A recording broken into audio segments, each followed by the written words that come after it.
प्यारे बच्चों, आपका स्वागत है हमारे चैनल एसजी एजुकेशन जून में। आज हम देखेंगे क्लास 12 फिजिक्स यानी भौतिक विज्ञान का 2025 में आपका जो बोर्ड का एग्ज़ाम होने वाला है उससे संबंधित महत्वपूर्ण टॉपिक। आज जो महत्वपूर्ण टॉपिक नहीं, इसे आप अति महत्वपूर्ण टॉपिक कहिएगा।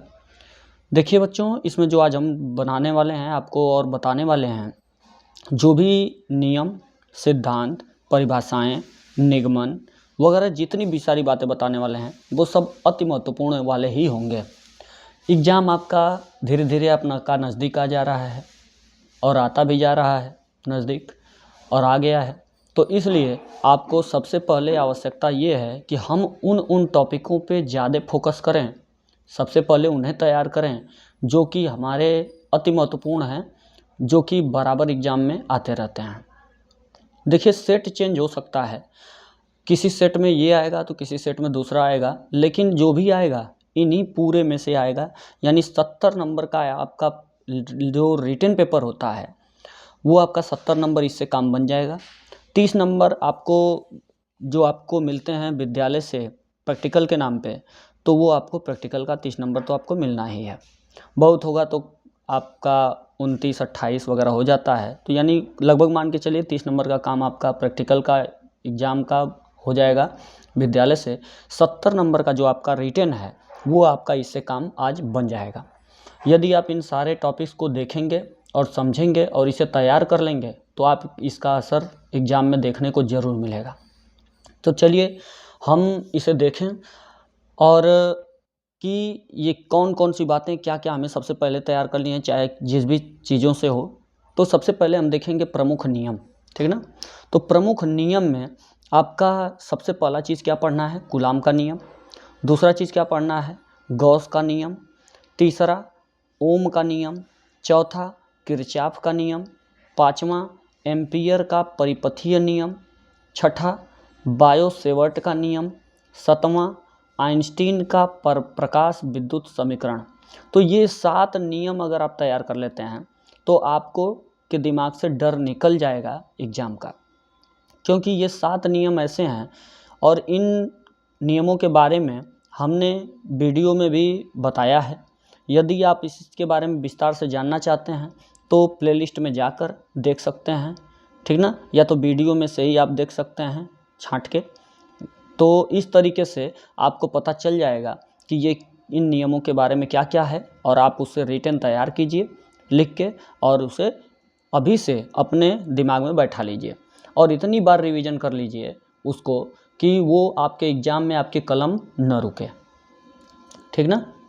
अब देखिए, नियम के बाद हम पहुँचते हैं महत्वपूर्ण सिद्धांतिक जो प्रश्न होते हैं, जो सिद्धांत पूछता है आपको तो उससे संबंधित। तो सबसे पहला जो आपका है ये है प्रत्यावर्ती धारा जनित्र, जिसे क्या कहते हैं, डायनमो कहते हैं। इसका सिद्धांत पूछता है, यानी प्रत्यावर्ती धारा जनित्र पूछे या डायनमो पूछे, आपको इसका सिद्धांत, कार्यविधि वगैरह ये सारी चीज़ें बतानी है, ठीक। ये होता है। इसके बाद अगला जो होता है हाइगेन्स के द्वितीयक तरंगिकाओं का सिद्धांत होता है। ये भी मोस्ट इम्पॉर्टेंट होता है एग्जाम में। ये सारी चीज़ें जो भी बनाया गया है ये छांट छांट के बनाया गया है, जो कि आपको इतना तो सबसे पहले एकदम सारी चीज़ों से अपना जो भी अदर पॉइंट इससे रहेंगे उससे अपना नाता कुछ समय के लिए तोड़ लीजिए और इससे नाता जोड़ लीजिए, जिससे कि आपको ये सबसे पहले तैयार हो जाए तो आपकी समस्या का हल ही निकल जाएगा। बाई चांस हो सकता है कि एकाध प्रश्न, वो भी एक एक प्रश्न हो सकता है कि एक ही प्रश्न इधर उधर हो तो हो, नहीं तो फिर आपका इन्हीं से प्रश्न बनेगा। अगला जो है आपका रदरफोर्ड का परमाणु मॉडल व कमियां, इसके बारे में आपको जानना है, तैयार कर लेना है। ट्रांसफार्मर का सिद्धांत क्या होता है और उसकी कार्यविधि क्या होती है। तो जनित्र और ट्रांसफार्मर, पहले तो ये क्या था कि डायनमो और जो ट्रांसफार्मर वाली जो बात थी ये पहले कुछ निकाल दी गई थी, ठीक ना, सिलेबस से, लेकिन फिर बाद में इसको ज़रूरी समझ के जोड़ दिया गया क्योंकि ये अच्छी खासे टॉपिक होते हैं, ठीक ना। फिर इसके बाद आपको क्या तैयार करना है बच्चों, बोहर का परमाणु मॉडल, ये तैयार कर लीजिएगा आप। फिर इसके बाद आप तैयार कर लीजिएगा पीएन संधि डायोड, अग्र अभिनत और पश्च अभिनत, दो तरह के होते हैं पीएन संधि डायोड, अग्र अभिनत और पश्च अभिनत, दोनों तैयार कर लीजिएगा। तो इसके बाद फिर पीएन संधि डायोड जो होता है अर्ध तरंग निष्कारी जो होता है आपका, तो ये तैयार करते हैं, ठीक। और पीएन संधि डायोड पूर्ण तरंग दिष्टकारी, ठीक ना। ये देखिए, ये थोड़ा सा मिस पॉइंट हो गया है, इसमें दिष्ट होना चाहिए, ठीक ना, ट होना चाहिए। तो आपका जो अर्ध तरंग दिष्टकारी है और पूर्ण तरंग दिष्टकारी और पीएन संधि डायोड अग्र अभिनत और पश्च अभिनत, इस तरीके से ये सिद्धांत तैयार कर लीजिएगा। आप समझ रहे होंगे और आप देख भी लीजिएगा, आपको जो पहले एग्ज़ाम में जो बच्चे बैठे हुए हैं उनसे भी अगर आप ये सारी चीज़ें दिखाएंगे तो वो अवश्य आपको सलाह देंगे कि हाँ ये तो बात सही है, इसे पहले तैयार कर लो भाई, ठीक है ना। तो ये आपको पता चल जाएगा। अब आगे जो है वो आपका क्या है, निगमन की बात। महत्वपूर्ण कौन कौन से निगमन है जो एग्जाम में बहुत ज़्यादा पूछता है। तो विद्युत द्विध्रुव की अक्षीय स्थिति में विद्युत क्षेत्र की तीव्रता का व्यंजक ज्ञात करने के लिए कहता है। तो इसके बारे में आपका ये निगमन पूछता है कि इसका निगमन कीजिए, ठीक ना। व्यंजक पूछेगा तो निगमन करने का मतलब हुआ एक समान विद्युत क्षेत्र में द्विध्रुव पर लगने वाला बल आघूर्ण का व्यंजक भी ज्ञात करना होता है आपका। तो इसके लिए भी आपको निगमन करके उसका फार्मूला ज्ञात करना होता है, ठीक ना। तो ये तैयार कर लीजिएगा, दो ये महत्वपूर्ण निगमन। इसके बाद बच्चों साधारण प्लेट संधारित्र की धारिता का सूत्र का निगमन करने के लिए कहता है, ठीक। इसके बाद फिर व्हीटस्टोन सेतु की संतुलन अवस्था में उनकी भुजाओं में संबंध ज्ञात करने के लिए कहता है।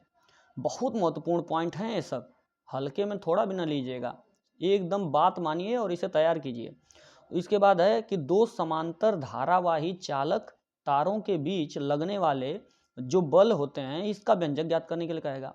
फिर कहता है कि अनंत विस्तार की समतल आवेशित चादर के निकट विद्युत क्षेत्र की तीव्रता का व्यंजक ज्ञात करने के लिए कहेगा कि उसके निकट विद्युत क्षेत्र की तीव्रता क्या होती है।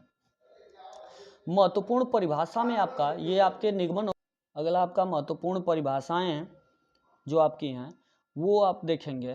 परिभाषाओं में क्या क्या देखना है आपको, विद्युत क्षेत्र की तीव्रता, अनुनादी आवृत्ति, विद्युत द्विध्रुव आघूर्ण, फिर विद्युत चुंबकीय तरंग, विद्युत फ्लक्स, प्रकाश का परावर्तन, रेखीय आवेश घनत्व, फिर संयुग्मी फोकस, फिर आवेश पृष्ठ घनत्व, रेखीय आवर्धन, फिर विद्युत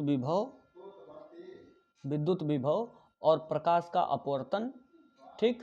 फिर इसके बाद इलेक्ट्रॉन वोल्ट, क्रांतिक कोण, फिर विभव प्रवणता और पूर्ण आंतरिक परावर्तन, ठीक। फिर इसके बाद गतिशीलता, फिर कोणीय विक्षेपण, ठीक ना। फिर इसके बाद विशिष्ट प्रतिरोध, वर्ण विक्षेपण क्षमता, फिर इसके बाद एम्पियर का परिपथीय नियम, अल्पतम विचलन कोण, फिर इसके पश्चात चुंबकीय द्विध्रुव आघूर्ण, तरंगाग्र, फिर विद्युत चुंबकीय प्रेरण, फिर व्यतिकरण, ये तैयार कर लीजिएगा।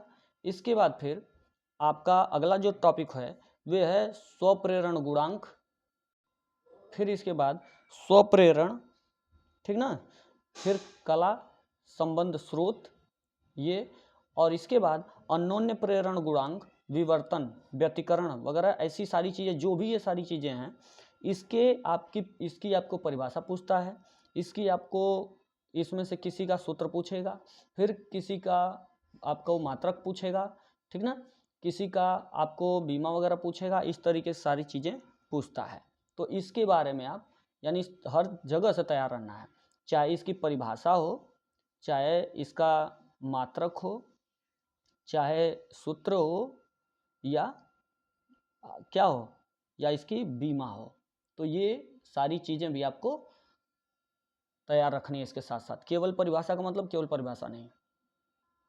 फिर अगला आपका क्या है, प्रकाश विद्युत प्रभाव, इसका भी परिभाषा, बीमा, मात्रक जो कुछ भी है, देहली आवृत्ति, सूत्र वगैरह जो कुछ भी, कार्यफलन, देहली तरंग दैर्ध्य। इसके बाद 35 नंबर समस्थानिक, 36 आपका 36वां नंबर क्या होगा, संभारिक और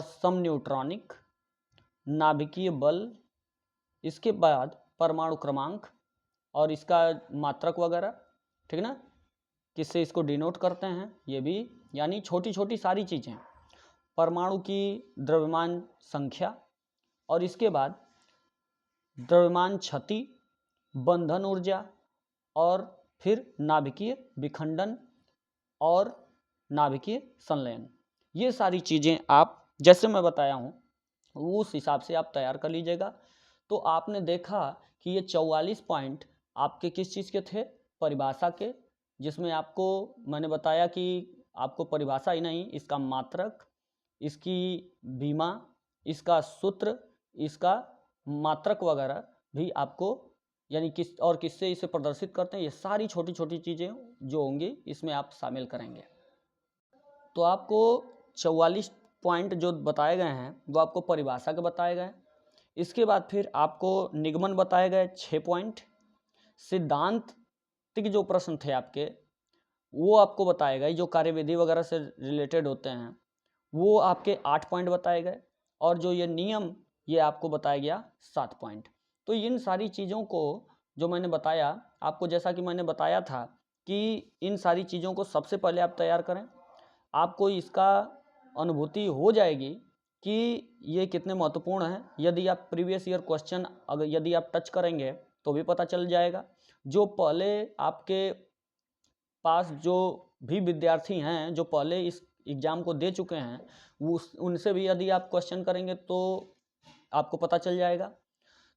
तो इस तरीके से आप इसको ज़रूर तैयार करिएगा और देखिएगा कि आपको ये कितने अच्छे से, और इसी समय यदि आप तैयार कर लेते हैं तो आपको एग्ज़ाम के टाइम में किसी प्रकार की समस्या नहीं होगी।